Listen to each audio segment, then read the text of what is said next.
अस्सलाम वालेकुम ख़वातीन हज़रात, मैं हूं आपका मेज़बान सुमैर। तो आज के नए प्रोग्राम में हम आपको खुशामदीद कहते हैं। दोस्तों, जैसा कि आप सभी जानते हैं कि ड्रामा सीरियल इश्क मुर्शद बहुत ज़्यादा हिट हुआ, लोगों ने बहुत ज़्यादा पसंद किया और इस ड्रामे की पॉपुलैरिटी को देखते हुए इससे और पैसा कमाने के लिए इसके डायरेक्टर और प्रोड्यूसर और टीवी चैनल मालिकान ने ये सोचा कि इस ड्रामे का लास्ट एपिसोड क्यों ना सिनेमा में चलाया जाए। जहां इस ड्रामे की कामयाबी की वजह से बहुत सारे नए लोगों को चांस मिला, बहुत ज़्यादा पॉपुलैरिटी मिली, वहीं इस ड्रामे के लास्ट एपिसोड यानी कि प्रीमियर पर जितनी बड़ी बड़ी सेलिब्रिटीज को इकट्ठा किया गया, इस ड्रामे की कामयाबी का जश्न मनाने के लिए सारे फनकारों को बुलाया गया, सबको इज्जत दी गई।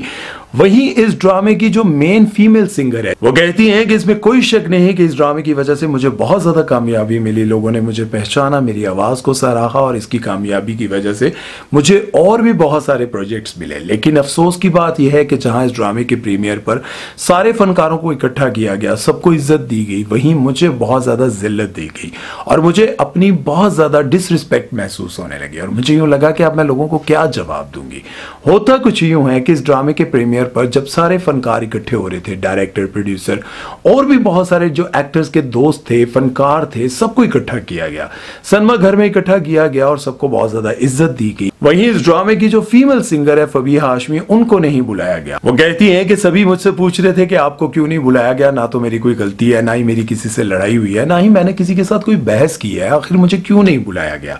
अब बात यह है कि फबीहा हाशमी को किस लिए नहीं बुलाया गया, जरा मैं आपको बताता हूं। फबीहा हाशमी ने अपने कैरियर का आगाज 2018 में सोशल मीडिया पर किया। वो कहती हैं, जब मैंने देखा कि लोग सोशल मीडिया से हिट हो रहे हैं तो मैंने लोगों के गाए हुए गानों को गाना स्टार्ट किया। बहुत सारे सोशल मीडिया प्लेटफॉर्म पर मैं गाती रही और उसके बाद मैं पीटीवी पर गई तो पीटीवी पर हमेशा की तरह जिस तरह से वो लोगों के साथ करते हैं कि लाइन में खड़ा कर देते हैं, इंतजार करना पड़ता है, अगर आपके पास पास हो तभी आप पीटीवी के अंदर जा सकती हैं। और वो कहती हैं कि मैं बड़ी देर इंतजार करने के बाद पीटीवी के अंदर गई थी, वहां पे ऑडिशन दिया था, मैं सिलेक्ट हो गई थी और उसके बाद मुझे बहुत सारे टीवी शोज पर बुलाया गया, मॉर्निंग शोज पे बुलाया गया, लेकिन जो मुझे असल शोहरत मिली थी वो सोशल मीडिया से मिली थी और इसी वजह से मुझे ड्रामा सीरियल इश्क मुर्शद में भी गाने का मौका मिला था। लेकिन वो कहती है कि शायद मुझे इसी वजह से वो इज्जत और वो मकाम नहीं दिया गया। वो यही समझते रहे कि ये तो सोशल मीडिया की स्टार है, हमने इससे गवा लिया, अब हमारी वजह से ये हिट हो गई है तो इसे शायद हमारे आगे पीछे घूमना चाहिए था और हम इसको तभी बुलाते उस प्रीमियर पर। वो कहती है कि शायद यही वजह है। लेकिन यहां मैं आपको फबीहा एक बात समझाना चाहूंगा कि आपको लगता है कि आप सोशल मीडिया की स्टार हैं तभी आपके साथ ऐसा हुआ है, तो ऐसा कुछ नहीं है, क्योंकि इस ड्रामे के जो मेन सिंगर है अहमद जान ज़ेब, उनके साथ जो हुआ है वो शायद आपको पता ही नहीं हुआ। अहमद जान ज़ेब ने इस सीरियल के लिए जो मेन गाना गाया था जो बाद में सुपर हिट भी हुआ, उसको इस ड्रामे की प्रोड्यूसर मोमना दुरैद ने रिजेक्ट कर दिया था और ये कहा था ये कोई ओल्ड स्कूल टाइप का गाना लगता है और इस तरह की अजीबोगरीब बातें करके जो है मोमना दुरैद ने उनके इस गाने को रिजेक्ट कर दिया था। वो अपना ये दुख लेकर इस ड्रामे के डायरेक्टर फारूक रिंद के पास लेकर गए और उन्होंने सोचा था कि मैं फारूक रिंद को ही अपना गाना सुनाऊंगा तो फारूक रिंद कहेंगे हाँ कमाल का गाना है। लेकिन वो कहते हैं कि जब मैंने उनको सुनाया तो वो कहने लगे कि यार नहीं, मजा नहीं आ रहा। लेकिन अहमद जान ज़ेब कहते हैं कि मैं वहां से बड़ा दुखी वापस आया और मैंने सोचा कि यार इस गाने को बनाने के लिए मैंने दिन रात मेहनत की और मैंने अपनी लगन से ये गाना बनाया, लेकिन इन लोगों को पसंद ही नहीं आया। उन्होंने फिर अहमद जान ज़ेब से एक और प्रॉपर गाना बनवाया और वो गाना 3-4 एपिसोड तक चलता रहा, लेकिन वो गाना हिट नहीं हुआ और ना ही किसी ने उस गाने पर तवज्जो दी। लेकिन फिर जब तीसरे चौथे एपिसोड में गाने का ये जुमला चलता है कि नूरे जहां और नूरे मोहब्बत दोनों जुड़े तुझसे पिया, जब ये गाना चलता है तो भाई ये गाना सोशल मीडिया पर ऐसे क्लिक करता है। ये वो गाना है जो पहले उन्होंने डब्बे में रख दिया था, फ्लॉप कर दिया था, रिजेक्ट कर दिया था।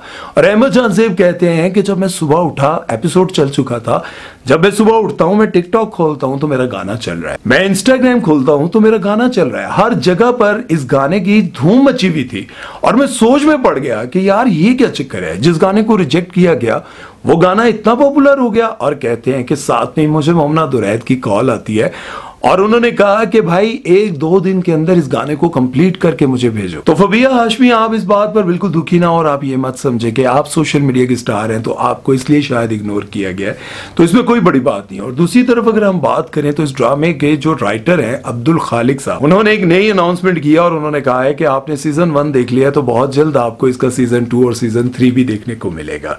लेकिन बात यहां पर जो असल करने की है वो ये है कि सीजन 2 में क्या आप बिलाल अब्बास और दुरे फिशा को देखेंगे।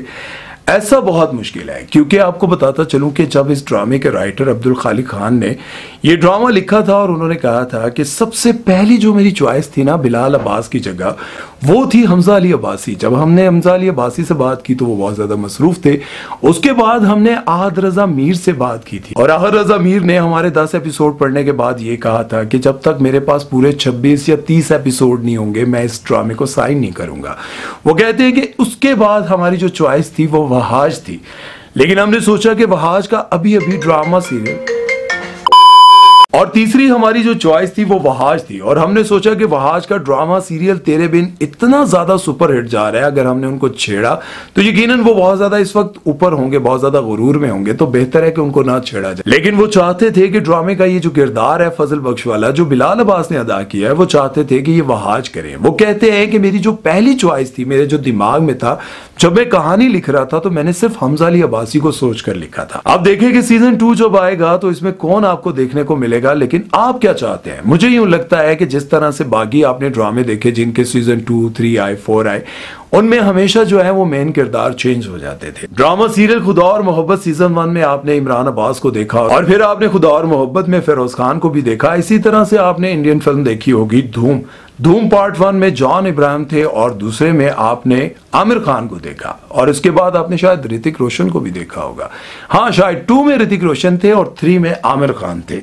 इसी तरह से जितने पार्ट्स बनते हैं उसमें फनकारों को चेंज कर दिया जाता है। अब आप क्या चाहते हैं? क्या इसका जब सीजन 2 आए तो फिर उसमें आप बिलाल अब्बास और दुरे फिशा को ही देखना चाहते हैं या फिर किसी और को देखना चाहते हैं?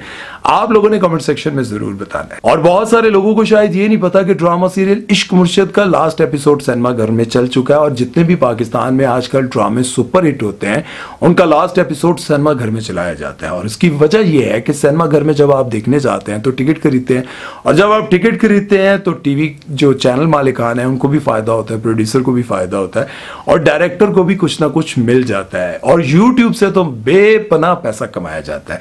और आपको पता है कि दुनिया में जहां भी कहीं भी कोई भी ड्रामा जब सुपर हिट होता है, जब इंग्लिश कोई ड्रामा हिट होता है तो वो चलता रहता है। एक ड्रामा ऐसा है जिसका नाम मुझे भूल रहा है, मैं उसकी तस्वीर लगा दूंगा। उस ड्रामे को चले हुए आज शायद पता नहीं कितने साल गुजर गए, उसमें काम करने वाले लोगों को कई साल गुजर गए, लेकिन जब उसको यूट्यूब पर डाला गया और उससे कमाई शुरू हुई और इतनी ज्यादा कमाई हुई कि उसका 10% आज भी उन फनकारों को मिल रहा है। जैसे जैसे उससे कमाई होती रहती है उनको मिलता रहता है। लेकिन पाकिस्तान में कुछ भी ऐसा नहीं है, फनकारों को जो दे दिया सो दे दिया। अब उसके बाद चैनल मालिकान कमाते हैं, डायरेक्टर कमाता है या प्रोड्यूसर। डायरेक्टर को भी कुछ नहीं मिलता, लेकिन सिर्फ और सिर्फ शायद प्रोड्यूसर को कुछ मिल जाए तो मिल जाए, अदरवाइज जो कुछ भी होता है वो सब का सब जो है वो चैनल वाले कमाते हैं। बहरहाल फबिहा हाशमी जो कि इस गाने की फीमेल सिंगर है, उनके साथ जो कुछ किया है, जो कुछ हुआ वो बहुत बुरा हुआ, ये नहीं होना चाहिए था।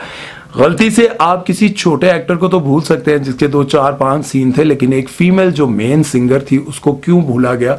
मुझे यूं लगता है कि शायद जब कोई बंदा हिट हो जाता है और उसके अंदर थोड़ा बहुत एटीट्यूड आता है तो डायरेक्टर को यूं लगता है या फिर प्रोड्यूसर को यूं लगता है कि अब ये हमारे सामने खड़ा हो रहा है, लेकिन ये उसका हक बनता है। कोई भी फनकार या फिर सिंगर थोड़ा बहुत पॉपुलर होता है, थोड़ा बहुत हिट होता है तो उसको थोड़ा बहुत तो गुरूर आता ही है यार। अब इसके बाद अगर कोई डायरेक्टर ये कहे कि उसी तरह से वो मुझे फोन करने लग जाए, हो सकता है फबीहा के पास काम ज्यादा हो और फारूक रिंद का उन्होंने फोन ना उठाया हो। और मुझे यूं लगता है कि अगर आप किसी को इस तरह से इग्नोर करके सजा देना चाहेंगे तो वो ठीक नहीं है। इस तरह से आपकी रिस्पेक्ट नहीं बढ़ेगी, क्योंकि पाकिस्तान के सबसे बड़े राइटर, सबसे मशहूर राइटर खलीलुर रहमान कमर भी अपनी टीम में अगर कोई बंदा उनके सामने थोड़ा बहुत भी एटीट्यूड दिखाए तो वो बिल्कुल उससे कट ऑफ कर देते हैं, उसको बिल्कुल निकाल देते हैं और यही उनकी सजा है। और इसी तरह से मुझे लगता है शायद फबिहा के साथ भी ऐसा हुआ। बहरहाल आप लोगों का इस बारे में क्या कहना है कमेंट सेक्शन में जरूर बताइएगा, अपनी राय जरूर दीजिएगा, लेकिन मेरी ये राय है कि ऐसा नहीं करना चाहिए था। अपना बहुत सारा ख्याल रखिएगा। सुमैर चौधरी को दीजिए इजाजत। अल्लाह हाफिज।